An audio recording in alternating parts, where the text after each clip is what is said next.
Hi friend, T20 Hindi channel पर आप सभी का स्वागत है। और आज के इस वीडियो में हम देखने वाले हैं हिंदी लोक भारती कक्षा 10वीं दूसरी इकाई का दूसरा पाठ्य घटक, जिसका नाम है दो लघु कथाएं, जो लिखा है नरेंद्र कौर छाबड़ा ने। ये दो छोटी कहानियां हैं, छोटी दो लघु कथाएं यहाँ पर दी गई है, जिसमें पहली लघु कथा है कंगाल। तो चलिए देखते हैं छोटी सी प्यारी सी कहानी जिसका नाम है कंगाल। देखिए, इस वर्ष बड़ी भीषण गर्मी पड़ रही थी। दिन तो अंगारे से तपे रहते ही थे, रातों में भी लू मतलब गर्मी और उमस से चैन नहीं मिलता था। सोचा इस लिजे और घुटन भरे मौसम से राहत पाने के लिए कुछ दिन पहाड़ों पर बिता आए, घूमने के लिए जाए। अगले सप्ताह ही पर्वतीय स्थल की यात्रा पर निकल पड़े। 2-3 दिनों में ही मन में सुकून सा महसूस होने लगा था। वहाँ का प्राकृतिक सौंदर्य, हरे भरे पहाड़ गर्व से सीना ताने खड़े, दीर्घता से सिद्ध करते हुए वृक्ष, पहाड़ों की नीरवता, उसमें भी हल्का सा शोर करके अपना अस्तित्व सिद्ध करते झरने मन बदलाव के लिए पर्याप्त थे।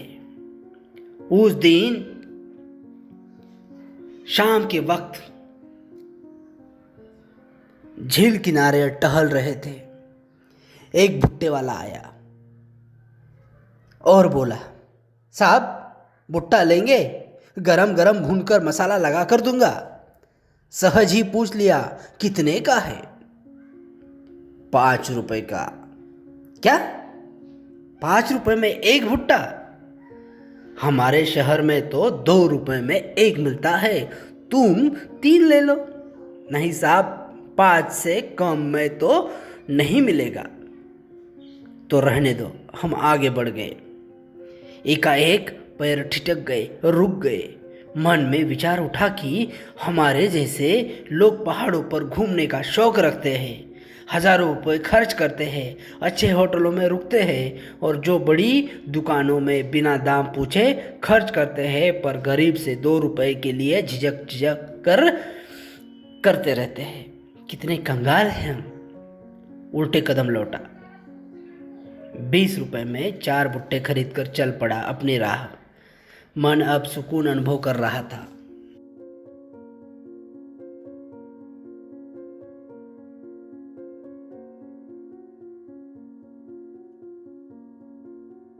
आइए देखते हैं दूसरी कहानी, जिसका नाम है सही उत्तर। चलिए देखते हैं। अब तक वह कितने ही स्थानों पर नौकरी के लिए आवेदन कर चुका था, साक्षात्कार दे चुका था। उसके प्रमाण पत्रों की फाइल भी उसे सफलता दिलाने में नाकामयाब रही थी। हर जगह भ्रष्टाचार, रिश्वत का बोलबाला होने के कारण योग्यता के बावजूद उसका चयन नहीं हो पाता था। हर ओर से अब वह निराश हो चुका था। भ्रष्ट सामाजिक व्यवस्था को कोसने के अलावा उसके वश में और कुछ न था। आज फिर उसे साक्षात्कार के लिए जाना था। साक्षात्कार का अर्थ होता है इंटरव्यू, मुलाकात। अब तक देश प्रेम, नैतिकता, शिष्टाचार, ईमानदारी पर अपने तर्कपूर्ण विचार बड़े विश्वास से रखता आया था, लेकिन इसके बावजूद उसके हिस्से में सिर्फ असफलता ही आई थी। साक्षात्कार के लिए उपस्थित प्रतिनिधि मंडल में से एक अधिकारी ने पूछा, भ्रष्टाचार के बारे में आपकी क्या राय है? भ्रष्टाचार एक ऐसा कीड़ा है जो देश को घून की तरह खा रहा है। इसने सारी सामाजिक व्यवस्था को चिंताजनक स्थिति में पहुंचा दिया है। सच कहा जाए तो यह देश के लिए एक कलंक है, मैंने कहा। अधिकारियों के चेहरे पर हल्की सी मुस्कान और उत्सुकता छा गई। उसके तर्क में उन्हें रुचि महसूस होने लगी।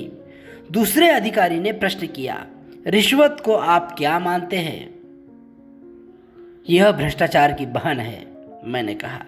जैसे विशेष अवसरों पर हम अपने प्रियजनों, परिचितों और मित्रों को उपहार देते हैं। इसका स्वरूप भी कुछ कुछ वैसा ही है, लेकिन उपहार देकर हम केवल खुशियों या कर्तव्यों का आदान प्रदान करते हैं, इससे अधिक कुछ नहीं। जबकि रिश्वत देने से रुके हुए कार्य, दबी हुई फाइलें, टलती हुई पदोन्नति, रोकी गई नौकरी आदि में इसके कारण सफलता हासिल की जा सकती है, तब भी यह समाज के माथे पर एक कलंक है।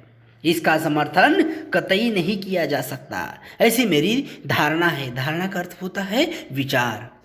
कहकर वह तेजी से बाहर निकल आया। जानता था कि यहाँ भी चयन नहीं होगा, किंतु भीतर बैठे अधिकारियों ने गंभीरता से विचार विमर्श करने के बाद युवक के सही उत्तर की दाद देते हुए उसका चयन कर लिया। आज वह समझा कि सत्य कुछ समय के लिए निराश हो सकता है। फिर से सुनिए, सत्य कुछ समय के लिए निराश हो सकता है, परास्त नहीं। धन्यवाद।